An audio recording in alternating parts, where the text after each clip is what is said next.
Hey, Michael. Hello. Hello. Well, listen, there's a really kind of cool thing I want to explore with you, because this is something that you coached me with. This is a principle that's probably had the most profound effect in my life of any of the therapies or self-help techniques that I've done. Right. So whether it's hypnosis or NLP or positive thinking, thought.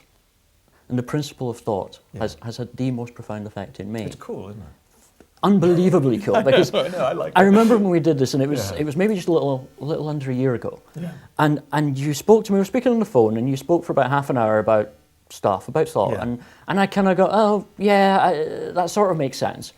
And about 3 days later, I remember emailing you saying, "What did you do to me? Yeah. What cunning mind trick did you use? Explain it. Oh, master, teach me." Yeah. And you said, "Well, nothing. Yeah. It's just about thought." Can you explain? Yeah, because it is. It's an interesting thing. I mean, if we were having this conversation a few thousand years ago, I would be borrowing my friend Plato's analogy, the allegory of the cave, where he said that imagine that you've got a group of people, and they're all looking at the wall of a cave, and there's the sun is behind them. So on the cave are all the shadows being projected, and that's what they think the world is. They think the world is all those shadows on the wall, and if one person turns away towards the light, well, the first thing that's going to happen is they're going to start to go blind, because they're not used to looking that way. But as their eyes adjust to the light, they'll suddenly understand what's going on, and that the real world is there, and that's just an illusion. That's just a reflection, a shadow.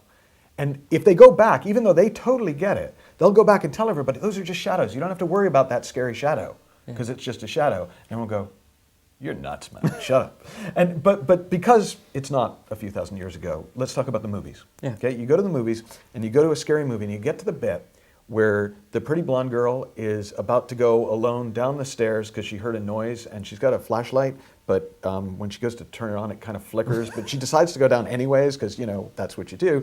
And the music's getting louder, and you're there, and all of a sudden, right next to you, somebody's cell phone goes off, and it's playing one of those little pop tunes, da, da, da, da, da, da.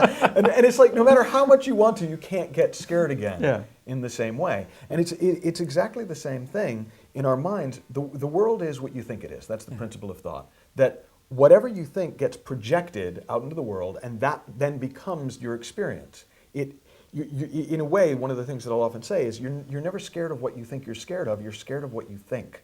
Yes. And so what happens, if you think about it, if you don't like what's going on in a movie and you want to change it, you're not going to do it by having an argument with the people on the screen. You're going to go back up to the projection booth, and you're going to notice something. You're going to notice the reason that you can even see a movie is there's a projector, and that projector is like your consciousness, your awareness. If you didn't have any consciousness, if you were unconscious, there wouldn't be an experience. But you've got a consciousness, and your consciousness doesn't care what you stick in front of the light. Whatever you stick, that's what it's going to show. And if you stick something scary, so if you have a scary thought, you'll feel fear. If you stick something funny, you'll laugh. If you stick, and if you just like hooked an EEG machine up to someone on a park bench, in an hour you'd think they'd been through a war, through all the different things they'd gone through, but they were all just reactions to those thoughts. The screen doesn't care what you put on it.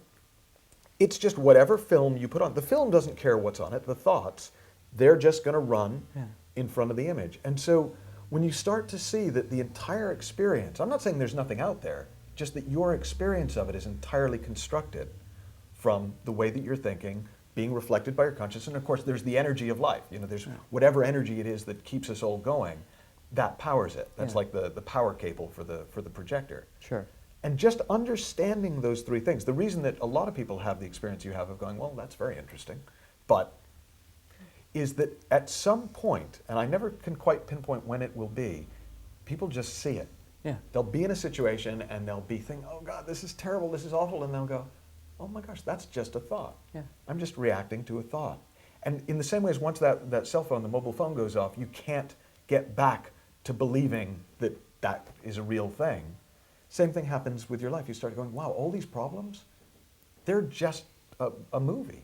And that was exactly my experience. Yeah. And I mean, there's a lot about this in the book, but my experience of it was that in contrast to a lot of therapies, NLP or hypnosis, the change often doesn't happen in the session. Yeah. It happens 3 days later, or it happens at 2 o'clock in the morning, or it happens walking to the bus. Well, I was going to say, I think I actually use that metaphor with you, is that I can take people to the bus stop, and I can even keep them at the bus stop. But I don't seem to be able to kind of make the bus come when I want. Sure. And that's the thing, is people just have insights. They just suddenly go, oh, I get it.